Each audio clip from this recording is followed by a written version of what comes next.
Halo guys, balik lagi sama gue William di The Lazy Monday. Dan hari ini kita akan mereview laptop lagi ya. Seperti biasa, gue selalu mereview seri Swift-nya Acer. Dan biar tradisi ini tidak lepas, gue juga mereview Swift 3 OLED ya, yang harganya lumayan oke. Penasaran kayak gimana? Intro dulu.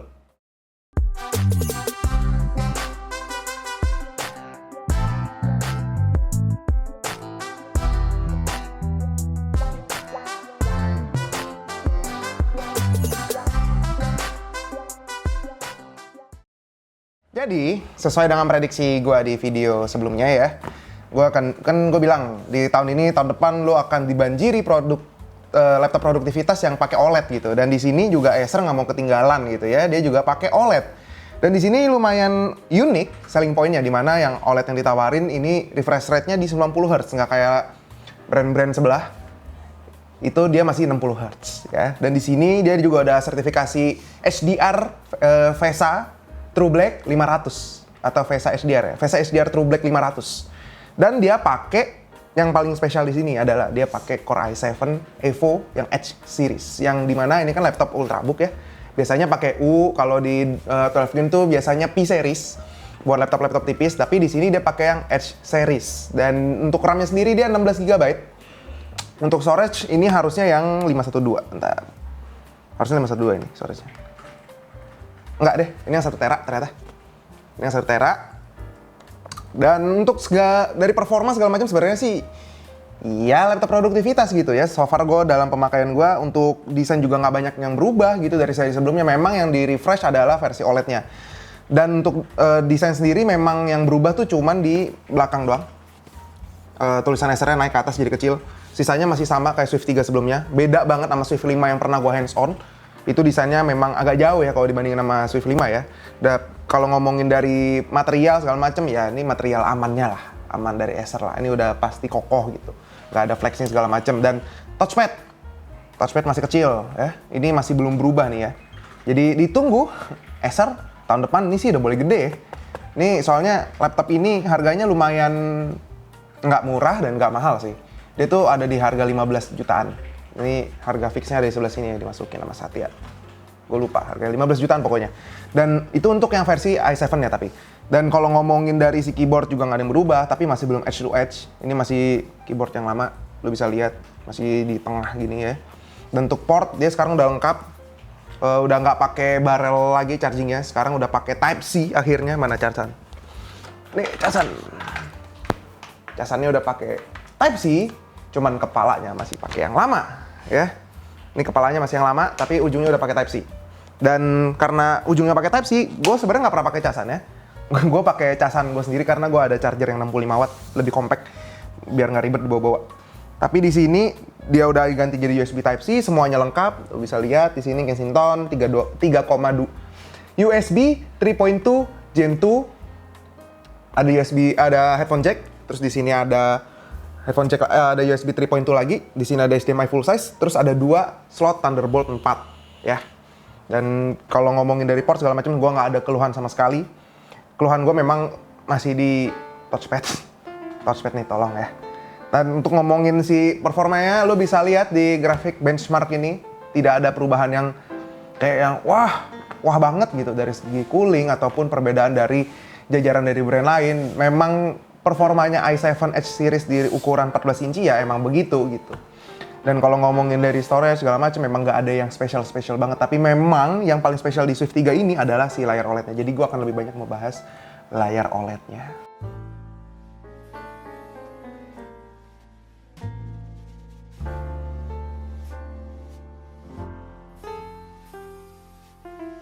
Untuk layarnya sendiri dia pakai panel dari Samsung. Jadi ini udah good thing ya, karena panel Samsung tuh paling tahan paling badak gitu panel OLED-nya.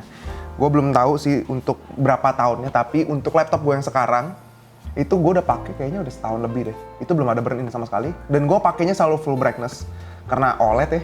Jadi gue selalu mentokin gitu brightness-nya karena enak aja dilihat. Dan kalau ngomongin panelnya lagi, dia 90 Hz kayak tadi gue bilang.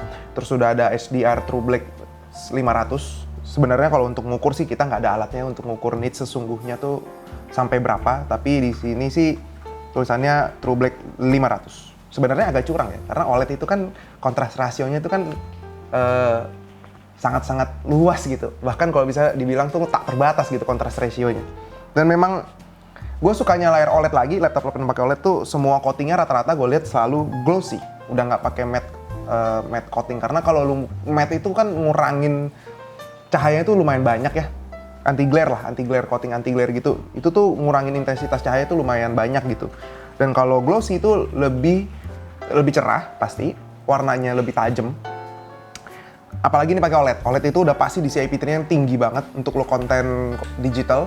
Dan kalau ngomongin konten yang pakai RGB, kayak cuman nge-scroll Instagram, itu udah pasti bagus banget warnanya. Jadi ini tuh kalau buat desainer tuh mantep banget gitu warnanya. Dari si spesifikasinya juga mendukung banget untuk lo yang kerjanya pakai buat desain grafis atau lo emang mau ngedit ringan lah gitu. Karena kan ini juga walaupun dia pakai Edge series, tapi jangan lupa form factor-nya tetap 14 inci. Jadi memang setinggi-tingginya juga nggak akan bisa sampai lu buat 4K RAW untuk syutingan segala macam, tapi bisa dia untuk syuting yang lebih ringan gitu. Tapi kalau ngomongin layar yang udah pasti di highlight di laptop ini, dia udah 16:10, 2,8K ya. Jadi kalau gua lihat dari spesifikasinya emang paling cocok buat graphic design atau lu mentok-mentok UI UX designer. Pokoknya pekerjaan yang berkaitan dengan layar lah gitu, yang memang krusial banget kayak fotografer gitu, itu emang di sini udah paling enak banget. Apalagi dia ada Thunderbolt 4 ya. Kalau fotografer itu kan gue paham ya, file lu pada suka norak gitu ukurannya, suka ngagetin gitu, gede-gede banget. Jadi lu bisa pakai SSD eksternal, colok di Thunderbolt-nya. Jadi menurut gue udah sangat-sangat cakep sih kalau lu buat kerjaan-kerjaan yang kayak gitu. Dan HDMI-nya juga di sini udah 2.1, walaupun gue nggak tahu kenapa. Karena kan nggak mungkin lu buat main game 4K 120 Hz ya. Jadi ya mungkin untuk longevity-nya aja kali ya. Tapi kalau ngomongin layarnya lagi, warnanya tuh emang cakep banget untuk lu taruh di marketing material ya. Karena persentasenya tuh tinggi banget dari nits-nya, dari akurasi warnanya, itu memang udah paling nyaman gitu untuk si OLED-nya sendiri. Dari gue sih untuk harga 15 jutaan ini sih emang udah standarnya untuk laptop-laptop produktivitas yang pakai OLED dan juga pakai Core i7. Tapi gue nggak tahu nih, ini SKU yang 1 tera ini berapa ya? Karena ini harusnya ini SKU tertingginya dia. Dan untuk ngomongin Swift 3 biasanya nggak akan mahal-mahal banget, karena kalau udah nyampe 17 juta itu udah ranahnya harga Swift 5. Jadi ini harusnya ini SKU tertinggi 15 jutaan. Berarti startingnya mungkin bisa di 13-an atau 14-an. Ini harganya harusnya ada detail animasinya ya. Dan kalau ngomongin dari si laptop ini, kesimpulan dari gue sih memang ini pekerjaannya tuh yang bisa lu kerjain ya berkaitan dengan layar, balik lagi. Kalau untuk anak kuliahan memang agak overkill, tapi kalau dari spesifikasinya umurnya jauh lebih panjang karena Core i7 dan ini udah 12 gen gitu. Dan kalau ngomongin umurnya mungkin bisa tahan sampai 4-5 tahun untuk lu dipakai anak kuliahan. Dan ini juga udah Intel Evo, jadi udah pasti bisa main game-game e-sport ya, karena udah ada Intel Iris Xe-nya. Dah, segitu aja dari gua. Bye guys.